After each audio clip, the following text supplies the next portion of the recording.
जी नाज़रीन, एक बार फिर हम आपके साथ मौजूद और अब बात होगी बच्चों के एहसास कमतरी के हवाले से कि बच्चों में जो एहसास कमतरी हो जाती है क्यों होती है।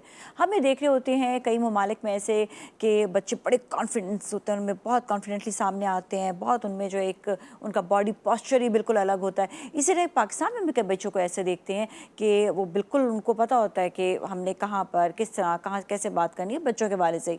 लेकिन कई बच्चे हम देखते हैं कि वो एक तरफ जाके छुप के बैठ जाते हैं, किसी से बात नहीं कर रहे होते हैं और अपने अपने ही अंदर वो जो है अपने आपसे सवालात कर रहे होते हैं कि उनमें कहाँ पर एहसास कमतरी है। इसके बारे से बात करेंगे। हमारे साथ मौजूद है मुबशरा तैयबा जो कंसल्टेंट क्लिनिकल साइकोलॉजिस्ट और साथ ही ये हैं CBT थेरेपिस्ट भी। अस्सलाम वालेकुम जी, कैसे हैं आप? ठीक ठाक हैं?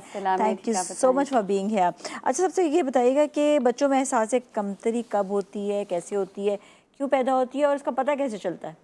अच्छा, जो एहसास कमतरी ना बेसिकली हम इसको कहते हैं इन्फीरियर कॉम्प्लेक्स। तो ये अंडरस्टैंड करना बहुत ज़रूरी है कि एक्चुअली व्हाट इज़ एहसास कमतरी। हाँ, सबसे पहले इसमें जो मेजर हम साइन देखते हैं ना कि पता कैसे चलेगा कि किसी बच्चे को एहसास कमतरी है, कि जब आप देखेंगे कि बच्चा खुद को दूसरों के साथ कंपेयर कर रहा है।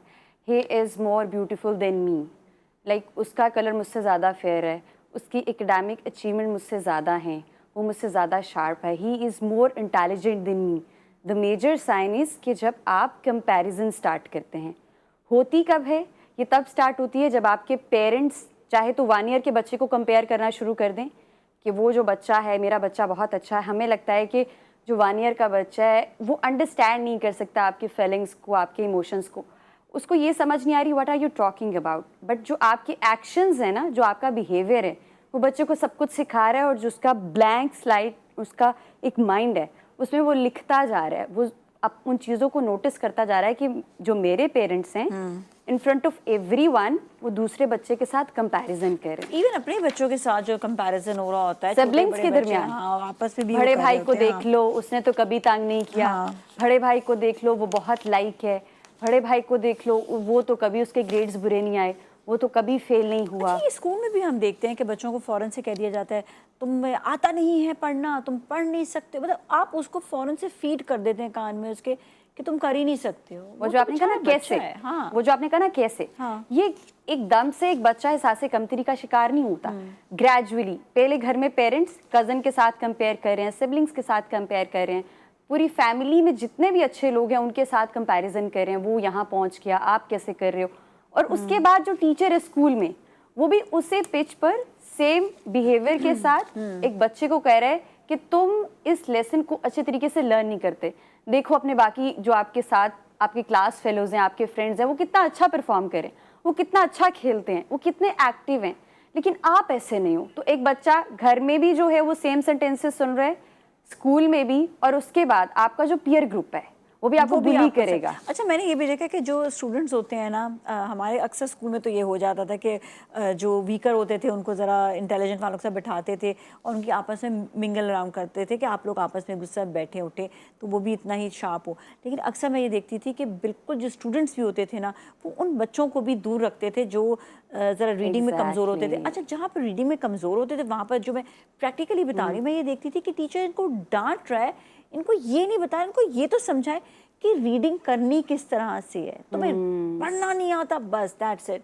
यही चीज़ें जो हैं, इवन अगर हम देखें किसी और मामले में भी, गेम में हो जाए, एक्टिविटी में हो जाए, एक्टिव क्यों नहीं है बच्चा, क्या क्या जहन में क्या कोई कमी भी होती है जिसकी वजह से बच्चा एक्टिव नहीं होता, ये सब चीज़ें उसके साथ हो रही होती है। बिल्कुल, आपके चाइल्डहुड में कोई ट्रॉमा हो सकता है, आपकी डेवलपमेंटल जो स्टेजेस हैं वो डिले हो सकती हैं। कुछ बच्चे बहुत जल्दी बोलना शुरू करते हैं, कुछ बहुत लेट बोलना शुरू करते हैं। ये टोटली डिपेंड करता है कि आपकी वो जो ग्रोथ है वो किस तरह से हुई है। न्यूट्रिशन वैल्यू वो भी काम बहुत मैटर करती है। फॉर एग्जांपल, एक बच्चे की डाइट बहुत हेल्दी थी तो आप उसकी ग्रोथ देखिए, उसकी डेवलपमेंटल स्टेजेस देखिए, टोटली डिफरेंट होंगे।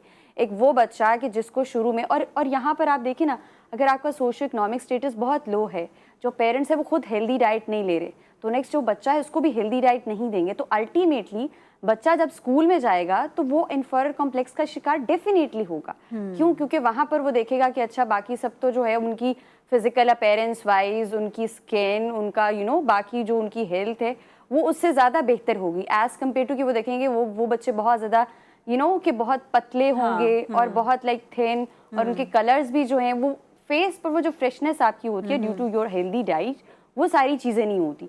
तो ऑब्वियसली ये जो आपकी डाइट है इसका तो बहुत इंपॉर्टेंट रोल है। इवन अगर आप बात करें हमारे साइकोलॉजिकल इश्यूज़ की, कि एक बच्चा जो है वो हेल्दी डाइट ले रहा है, आपको स्ट्रेंथ मिलती है, आपको एनर्जी मिलती है। हेल्दी डाइट की वजह से आपका जो कि आपका जो माइंड है, जो माइंड ऑफ स्टेट है, वो भी एक्टिवली परफॉर्म करती है। ये तो सिर्फ बच्चों की बात है, तो देखा है बड़े भी जो है ना, बाज लोग जो बहुत उदास रहते हैं ना, कहते हैं भाई आपके तो खाने में ये चीज़ की कमी है जो आप इतना उदास हैं, या यू क्राइंग। मेरी एक दोस्त कहती है मुझे खुद ब खुद रोना आ रहा है। मैंने कहा तुम अपनी डाइट चेक कराओ, तुम्हें खुद ब खुद रोना क्यों आ रहा है? It is one of the contributing factor. We can't say just because of trauma या कुछ भी नहीं है आपकी जिंदगी में, आपके कोई गम नहीं है और खामखा बैठे हुए आप रो रहे हैं। नहीं, हम हमेशा यहाँ पर गलती कर देते हैं समझने में। हाँ, कुछ लोग ओपन अप बहुत लेट होते हैं। अगर आपके ज़िंदगी में कोई गम परेशानी नहीं है तो without any reason you can't even cry. हाँ, आपके ज़िंदगी में कुछ माइनर लेवल का स्ट्रेस हो सकता है जो आपको परेशान या उदास कर सकता है। वो भी माइनर भी बड़ा हो सकता है क्या? Exactly, that's serious. For example किसी लव्ड वन की डेथ हो जाना मेरे लिए शायद नॉर्मल बात हो। क्यों? क्योंकि मैंने खुद को इस तरह से चैनलाइज किया। It's just an example. आपकी लाइफ में अगर कोई लव्ड वंस की डेथ हो जाए, तुम्हें भी आपके लिए वो सारी जिंदगी के लिए एक ट्रॉमा हो, आप पूरा साल उससे बाहर ना आ सके और फिर उससे निकाल सकते हैं, लेकिन बिल्कुल। ये मैं डिफरेंस इसलिए बता रही हूँ, जो आपने रोने वाली बात की ना, कि मेरी और आपकी कॉपिंग मैकेनिज्म में, थॉट पैटर्न्स में पीछे मेरी जिंदगी के क्या ट्रॉमास रहे, मेरी वो टोटली डिफरेंट है। बट स्टिल अगेन जो न्यूट्रिशन है उसका उसकी contributing factor, उसका कंट्रीब्यूशन है। Yes, what about contribution। Healthy जो लाइफस्टाइल होता है हमारा, उसका कितना कंट्रीब्यूशन हमारे कॉन्फिडेंस होने में, स्पेशली बच्चों के हवाले से? हेल्दी लाइफस्टाइल का तो बहुत ज़्यादा कंट्रीब्यूशन है। कि अगर आपका बच्चा इन्फीरियर कॉम्प्लेक्स का शिकार है, एक बच्चा जो है वो फिजिकल एक्टिविटी में, आजकल आप देखिए हमारे बच्चे जो है सारे फ़ोन्स यूज़ करते हैं, कोई आईपैड पे बैठा हुआ है, कोई कंप्यूटर पे बैठा हुआ है, कोई गेम्स खेल है, स्क्रीन एडिक्शन बहुत ज़्यादा है। आपकी बच्चे की लाइफ में कोई फिजिकल एक्टिविटी नहीं है, तो बच्चे को वो जो कॉन्फिडेंस है, वो जो सोशल इंटरेक्शन है, वो जो दूसरों के साथ जो एक्सपोजर होना, तो वो तो हुआ ही नहीं। आप अगर हमारे दौर की बात करें तो हमें, मुझे लगता है कि कॉन्फिडेंस की स्पेशल ट्रेनिंग्स नहीं दी गई थी, बट हमारे दौर में ये होता था कि हम पार्क्स में जाकर डिफरेंट बच्चों के साथ, न्यू लोगों के साथ, बड़े छोटे हर किसी के साथ खेल रहे होते थे। फिजिकल इंटरेक्शन बहुत ज़्यादा होता था, हम फिजिकल एक्टिविटी में इंगेज होते थे। तो this is your healthy lifestyle, कि आप ऑल द टाइम जो है फ़ोन्स पर नहीं लगे हुए। पेरेंट्स जो हैं वो बच्चों को हेल्दी टाइम नहीं दे रहे, इफेक्टिव कम्युनिकेशन नहीं है, तो बच्चे की जो कम्युनिकेशन है वो अपना आप एक्सप्रेस नहीं कर पा रहा, तो उसके अंदर अगर कुछ है, फॉर एग्जाम्पल पेरेंट्स भी कंपैरिजन नहीं कर रहे, लेकिन स्कूल में अगर टीचर कोई कंपैरिजन कर रहे हैं, बच्चा बुली होके आ रहा है, बच्चे को स्कूल में कुछ ऐसे सर्कमस्टांसेस हैं जहाँ पर उसका पीयर ग्रुप उसको बुली करता है, लेकिन वो कम्युनिकेट किससे करे? उसके वो जो नेगेटिव इमोशंस, फीलिंग्स है, वो तो उसके अंदर है। तो पेरेंट्स अगर बच्चों के साथ बैठकर खेलते नहीं हैं, बातचीत नहीं करते हैं, उनके साथ जो है वो एक क्वालिटी ऑफ टाइम जो है वो डेली बेसिस पर स्पेंड नहीं करते हैं, तो अल्टीमेटली आपका बच्चा जो है वो इन्फीरियर कॉम्प्लेक्स में जाएगा। अच्छा, ये एहसास कब्तरी, इन्फीरियरिटी कॉम्प्लेक्स जिनको होते हैं, उसके नुकसानात क्या हैं बच्चों के, ये बताइएगा, और इसको कैसे सही किया जाए, बच्चे में कॉन्फिडेंस कैसे दिलाया जाए? अच्छा, यहाँ पर तो जो बात है ना कि हम इसको सही कैसे करें, वो हम उस पर नुकसानात भी बता दें। लेकिन हाँ। इसके जो नुकसानात है ना, बच्चे की एकेडमिक जो उसकी परफॉर्मेंस है बहुत लो होगी, बच्चे की सेल्फ स्टीम बहुत लो होगी, वो वर्दी फील नहीं करेगा, वो इनिशिएटिव्स नहीं लेगा, वो लेटर ऑन अपनी लाइफ में जाकर कुछ डिसीजंस जो हैं आपकी लाइफ में बहुत इंपॉर्टेंट होते हैं, इंडिपेंडेंट नहीं ले पाएगा। पहले वो पेरेंट्स पर डिपेंड करेगा, स्कूल में जाकर फ्रेंड्स पर डिपेंड करेगा, कॉलेज में अगेन फ्रेंड्स पर डिपेंड करेगा, यूनिवर्सिटी में भी जाकर वो दूसरों पर डिपेंड करेगा। क्यों? क्योंकि उसके अंदर इतना कॉन्फिडेंस है ही नहीं, वो शुरू से वो बिल्ड हुआ ही नहीं कि you can take any initiative. वो जो रिस्क टेकिंग बिहेवियर है तो उसमें है ही नहीं। लाइफ में अगर कोई कॉन्फ्लिक्ट आ रहा है, कोई प्रॉब्लम आ रही, तो उसको ये नहीं पता कि हाउ टू सॉल्व इट। वो किसके पास जाएगा? अपने जैसे फेलोज के पास, और मे बी कोई उसको गलत गाइड कर सकता है। तो लाइफ में आपकी बहुत ज़्यादा जो आपकी लाइफ में कुछ इंसिडेंट्स हो रहे होते हैं, वो इसलिए हो रहे होते हैं क्योंकि जहाँ से आपको सजेशंस और एडवाइसेस मिल रही होती, गाइडलाइंस मिल रही होती है, वो गाइडलाइंस ठीक नहीं होती, वो जो डायरेक्शन होती है वो सही नहीं होती।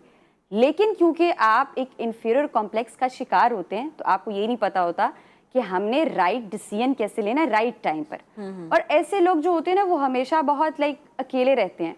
जैसे कुछ गैदरिंग हुई है ना, तो वहाँ पर वो बिल्कुल भी किसी के साथ इंटरैक्ट नहीं करते। अगर आपका इंटरैक्शन नहीं है तो मतलब आपका एक्सपोजर नहीं है। अब ये इंटरेक्शन भी तो कराना बड़ा ज़रूरी होता है ना, बहुत ज़रूरी इंटरेक्शन होता है। कराएं उनको। ये आई थिंक माँ बाप का बहुत बड़ा इसमें रोल होता है कि वो बहुत अपने ज़्यादा बच्चे को रोल है। साथ साथ रखें, हर एक से मुलाकात करवाएं और ख़ुद भी थोड़ा सा सोशली आपको आगे।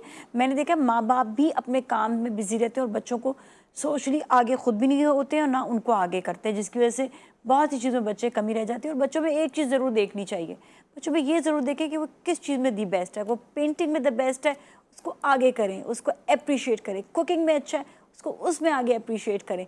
वो लिखने में अच्छा है तो उसमें उसका एक चीज़ में कॉन्फिडेंस आएगा ना, आप सोच नहीं सकते वो बच्चा कहाँ से कहाँ पहुँच जाएगा। थैंक उसकी यू सो मच, बाकी आपका बहुत बहुत पर्सनैलिटी जो है शुक्रिया। वो इसके डिटेल साथ ही आज के लिए इतना ही। अपना अपने घर वालों का बहुत ख्याल रखिएगा। नाज़िम मलिक और टीम को दीजिए इजाज़त। अल्लाह हाफ़िज़।